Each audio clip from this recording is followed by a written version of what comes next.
Used to the city, now we got our own land. Life's getting real busy. None of it was ever planned. Got the crib looking pretty, with a garden full of plants. And we built our own committee, yeah. From the bottom we advance, yeah. Back to our roots, now we get back to our roots, yeah. Put on your boots, it's time to go take off your suit. Back to our roots, yeah. Now we get back to our roots, yeah. Put on your boots, it's time to fun with Sheryl swoops right now, yeah, right now.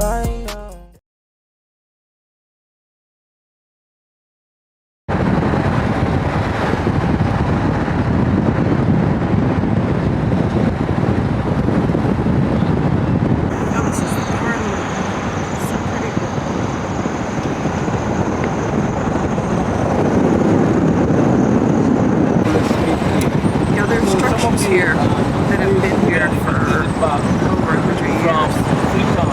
After the inclusion of slaves from England, some of them settled here in Banjul, and they are called the Akus. They're called the what? They are called the Akus. Akus. Yes, there is a special ethnic group here called Akus. They are free slaves, liberated slaves. After the abolition of slave trade, they were from Sierra Leone. They settled in Banjul and Makati. You know, bamboo sticks. They use bamboo sticks to build their houses. That's why the name Banjulo comes from. Because this was an island. The people of Combo, where we came from, used to come to this island to cut bamboo sticks. So they call it Banjulo. So, but when the British were about to stop slave trade, they discovered this island, and they bought it from the king of Combo at £5. So they use it as a base. First they built a small garrison, so with time it was expanded, and when they wanted to stop slave trade, Banjul was strategic so that they can see the ships going in and out. You know. So after the abolition, some slaves also came and settled here. So that's the ports. Because he has to give him his license plate number. We're about to get on the ferry. Okay. But we gotta pay, you know, all that good stuff, y'all. Okay, where you go? You guys to pay. You guys to pay. This is another shop right here. Monica, this is a shop store right here, right? Yeah. This is what? You know, look at this. This is Yes, water and coffee. Hi. Y'all, I don't know if you can see this because of the sun, but the side of the boat, it says Kunta Kinte on it. I don't know if you can see it. I'll try to get closer and show it to you. Y'all, this is the sign that says welcome to Banjul. We just got on the ferry, but I wanted to make sure I got the sign that says welcome to Banjul. If it gets crazy, it's because I have to just shut the camera off quickly, because a lot of people do not like to be recorded, and there are certain areas they don't want you to record.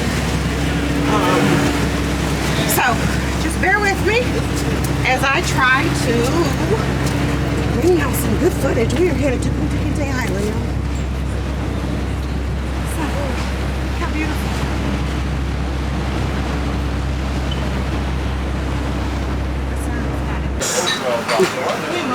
Welcome to Banjul.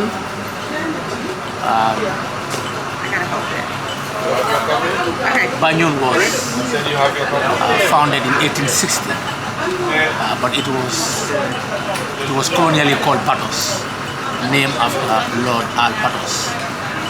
Banjul, there was a particular plant here called Banjul. The people of Combo used to come and collect from the island here. Now they call it Banjul, so that's where the name derived from. But when it was founded in 1816 by the British colonialists, 1816, yes, they name it, they call it Patos, named after a governor who was overseeing Gambia and Sierra Leone called Barbados. Now, this island is a very important island to the history of the Gambia because the people, who were inhabited here, were first run away. People who were about to be taken into slavery, they used the island as a hideout. Now, They use this island. as an hideout. Yes. So, but when the British were about to stop slave trade, they realized that Banjul was a strategic location. So they started coming to settle here. First, they built a garrison that could accommodate at least 18 soldiers, 18 or 17. I will not remember the actual number. Now, the naval squadron was placed in the ozone here, so that ships that are going to James Island or into the interior part of the Gambia or Kunta Kinte Island could be seen and stopped. You can see, if you go to the other side, you will see the cannon at Fort Belen. So the cannons were used to stop the slave ships that are penetrating the country, the internet. Yes. So as the island was growing, the population was growing. We have towns like Portuguese town, because the place was controlled by the Portuguese at point in time. We have more of the Europe. The streets were named after one governor, another governor, or some of the British imperialists. It was later that by then the king of Combo was called Tumani Bojang. Tumani Bojang, the British were paying compensation to him, £5 annually. Now, when the British finally stopped slave trade, now they changed to legitimate trade, that is trading goods. Now a port was built, they now exchange for goods instead of human beings. Now the island was growing big. Now we have a governor who was seeing Gambia and Sierra Leone at the same time. Now after the abolition of slave trade, some slaves were repatriated back to Sierra Leone. Do you understand? So some of them came to Gambia to settle in the island called Banjul and Makati Island. Makati is named after Sir Charles Makati, who was also a governor. And we passed a square. The square was also named after him. But we now changed it to July 22nd Square by the former military junta. When they took over, they changed the name to 22nd July Square. So the island has a lot of history and a lot of things. The churches were built, the schools were built, because after the abolition of slave trade, missionary activities also started.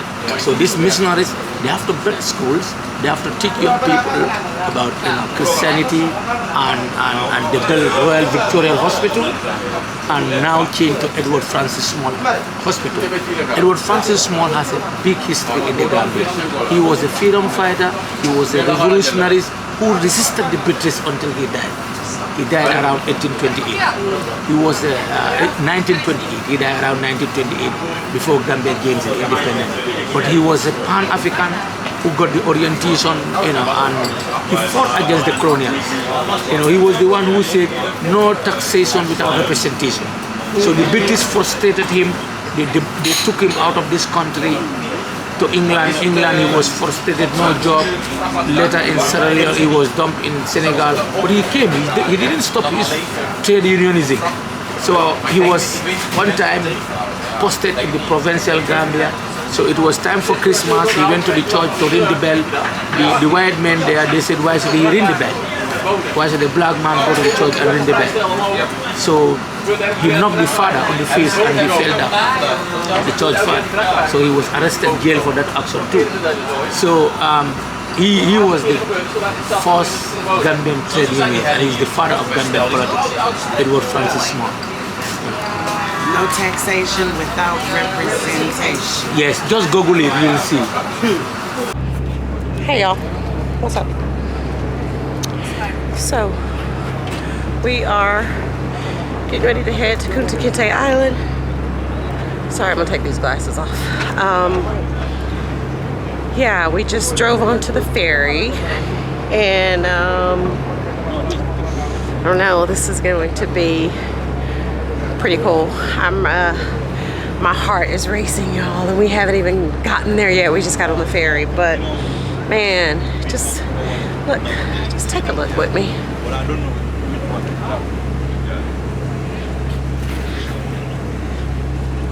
But look how beautiful this is.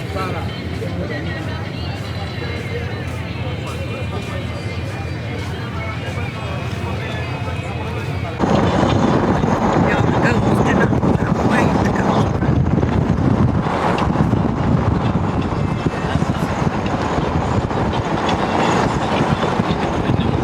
Yeah, it's called.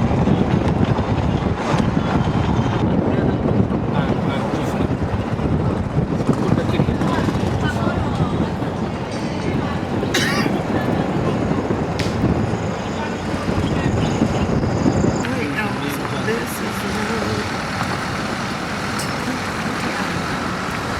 to the main road.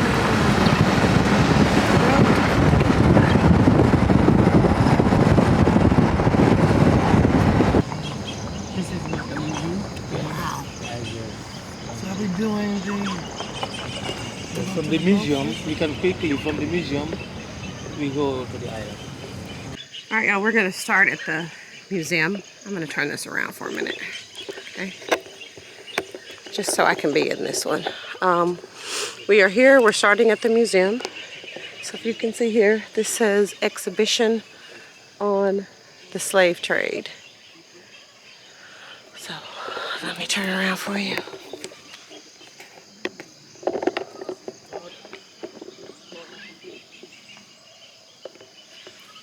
And we are going to start.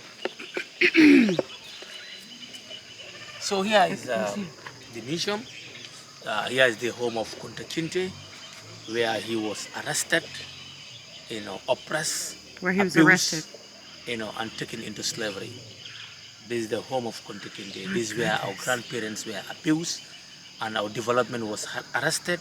The young people who should work in the farm, they couldn't have the ability to work because they live in a fear. They have been hunting them like a hunter and the animal.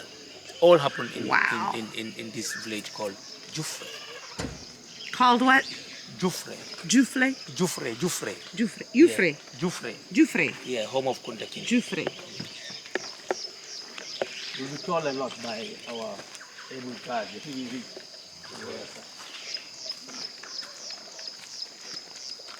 can start? Yeah. Alva.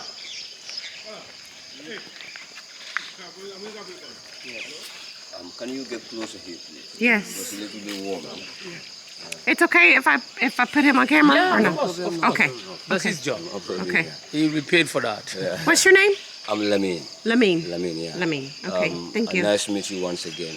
My name is Lamin, as I mentioned to you earlier, and we've been trained by Gambia government with Travel Foundation in UK, so that when the visitors came here, we will take them around, giving them the information regarding to slavery on the Fort James Island. Because we born here, we live here, we do only the village tour. We never sell excursion. I never stay in the hotel area. That's why we do the tour in the village. So this is Jufre village where Kunta Kinte was born. Then you have Albreda, but they are sisterly villages and they share everything in common. 90% of people live now Muslim, we have 10% Christian. But we marry each other and we share everything together. 65% of children live here, they will go to school. In Jufre, you have 2,500 people living here. Compared to the Gambian village, it's a very big village. But economically and historically, this village was more affected badly because of the Fort James Island. It's a final destination for the slaves. When you arrive on the island, you will never go back to your family. You either go to America or you die. That's why they keep them on the island. So this is the slave museum. But before we go inside the museum, we just give you the idea of the statue. You see the father, the mother, and the baby, and they chain all over their body. When the European force came here in 14th century, they settled at the Fort James Island. But every early in the morning, they will cross the river to mainland for hunting. Because in those days, the slavery acquired in the different ways. Most of them, they will attack them in their houses, most of them in their farmland. But these people in those days, they live in grass houses. In the middle of the night, when the family are sleeping, they will set their house on fire. So when they run away for their own safety, they kidnap the whole family. The father, the mother, and the baby. Wow. And then later they will transport them to America, and they will be sold in different plantations. The father will go to America, the baby in West Indies, while you have the mother in Brazil, and they will never see each other. That's why over millions of black people, they lose their origin because of the enslavement. They don't know where they came from. Gambia and Senegal is about 400,000 people. They have been separated from their family. They don't know their identity, their culture, even the unity among them because of the enslavement. But when we talk about the slavery, before the coming of the European, there are Arab people living in Northern Africa. They first started slavery before the coming of the European. That's in Morocco. Because in those days, they came to eastern coast of Africa and the western coast of Africa. And later they transport people to Northern Africa. So they work as domestic slaves. We never say this, but we must say it because it's very significant. In those days, they castrate African people. They don't stop there. They transport them to southern Spain in a place called Andalusia. You have Sevilla, Cordoba, Toledo, and Granada. So they are Muslim slaves. They stay in Spain for many years, but the Spaniards don't like that. They said any boat carrying slaves from Morocco to Spain, they have to baptize. If they don't do that, Spain will be an Arab country. That's why most of their city, it was named after Arabs. You have Hitavi and Madrid. The Muslim slavery continued. You go to Suriname, in the city of Guyana. Even one of their generals, his name is called Zamzam. Zamzam is a holy water in Saudi Arabia. People drink that water. That man was named after that. But when America was discovered, many Europeans left their homes and they settled South and North America. But in those days, rich Indians are working on plantation, but they are not strong enough. Many people die because of the climate and they decide to come to Africa. People in Africa are more stronger than India, because they can work from 7 o'clock in the morning to 7 o'clock in the evening. That's why they transport them to America. They work in sugar plantation, tobacco and the cotton, and they do mining, rice and coffee, and all the goods will come back to Europe. That's why we have the triangular trade. Everything starts from Europe, and they come to Africa, they take slaves, and they cross the Atlantic Ocean to America.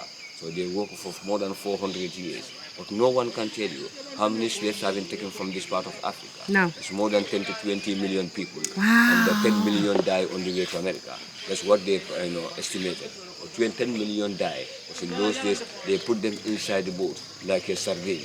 When the wind is too much or during the storm, even the doctor don't allow to see inside because of the smell. Because they do tell everything inside the boat. That's why many people get sick. So right here on the wall, you can see a child, lady and the man.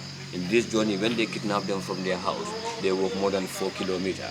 But when you get sick, they just leave them in the forest and they continue their journey because the chains are very heavy. In those days, the slaves are regarded like a domestic animal, but not a human being. That's why you see the vultures on top of them.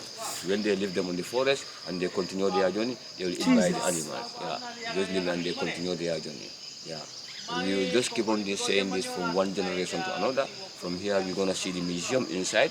And then when we are from the museum also, we're going to seaside. I'm going to give you more information. And then later we take a boat 15 minutes to see the Fort James Island. And I'm going to give you all the information you need. And this is a history. You all have to learn about the history. Because if you know your history, you know exactly where you came from. Our people used to say, stick inside the river, can remain there for 1,000 years, but it will never turn to a crocodile. As long as you live in diaspora in America, or your skin is black, you are an African, that will never be changed. Yeah. That's right. So we'll keep on saying this from one generation more, okay? And I thank you once again for coming. They just left them there to die, which is why all the vultures are just flying around.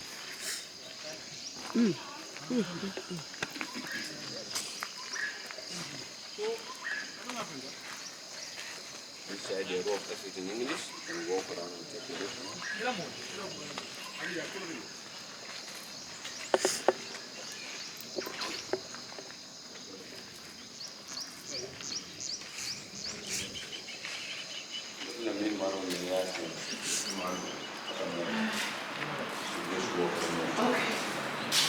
Yeah, that's fine.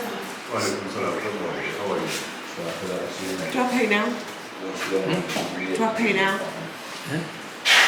To do photos? Yes. Yeah. No, I'm not. Elena magazine. Sheryl, do you know that? His client, yeah, mostly yeah.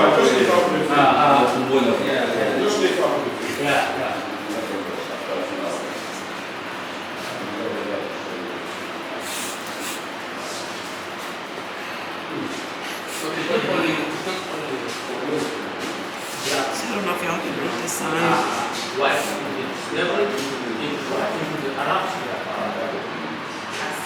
This is what they restrain them with, beat them with, basically.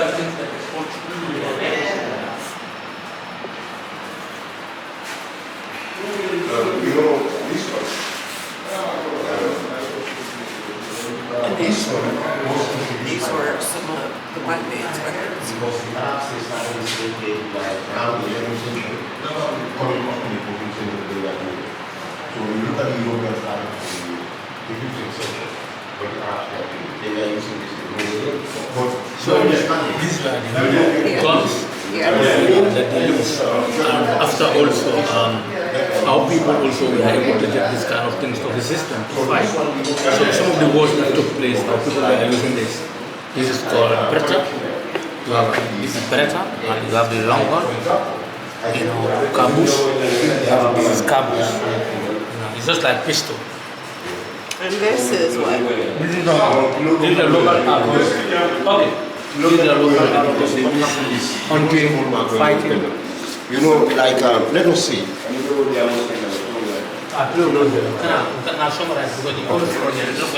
Okay, what happened here is, look, when you look at these guns, there are a lot of implications with these guns. With these guns, like what happened when the Europeans they come with these guns, it means they have no firepower over us, because like we, the Africans, couldn't fight them because they were fighting, having firearms.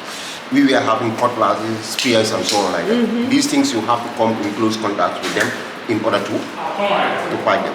So, but with this one, they have to be far, shoot, you subdue. With this one. This musket, you know. Yeah. And then the other thing that they do is it also encourage like what inter-communal war.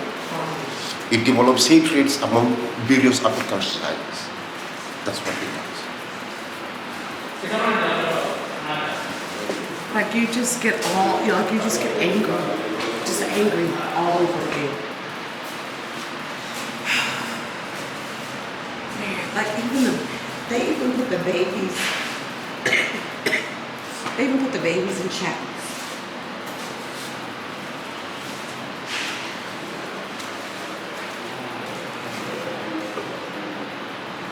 Now this is shit you put on animals.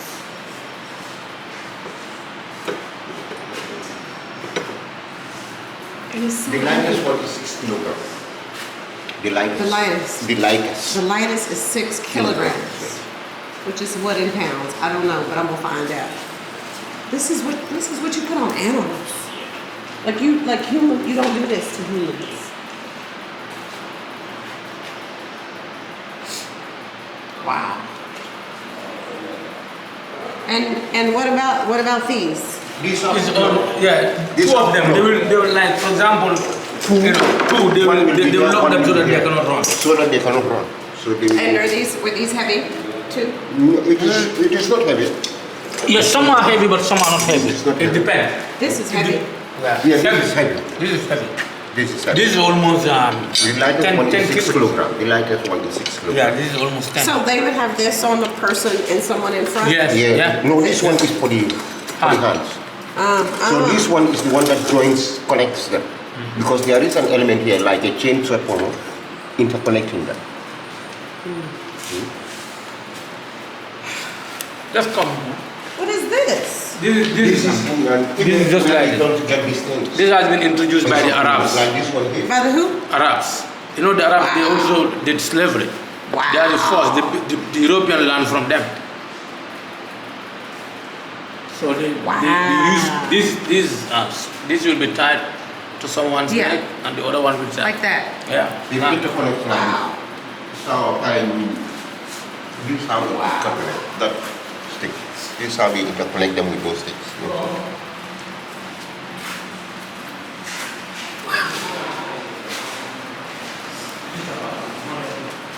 Yeah, some of the very loose things. That's kind of So, what I want is like, see notes, I don't know whether you know Baba Jula.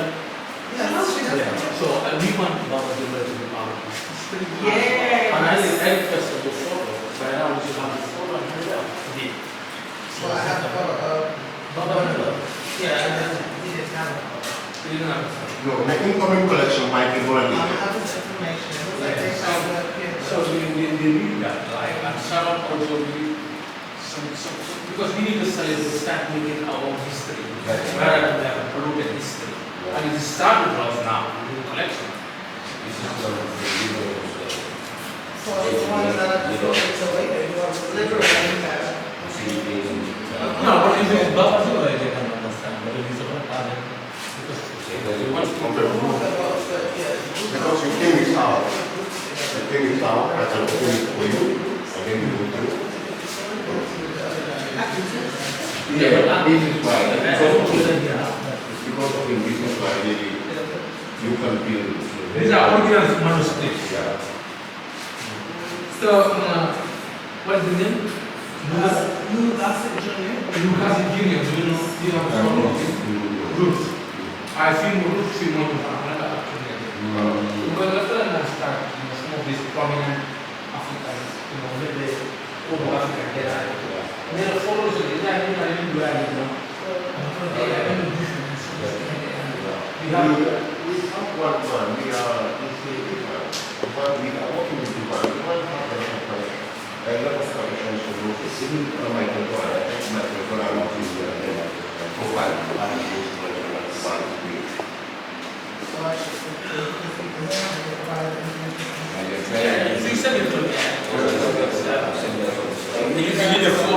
Alright, y'all, I have not a lot of battery. We're just in the museum, so I'm going to turn it off. We're headed to the boat.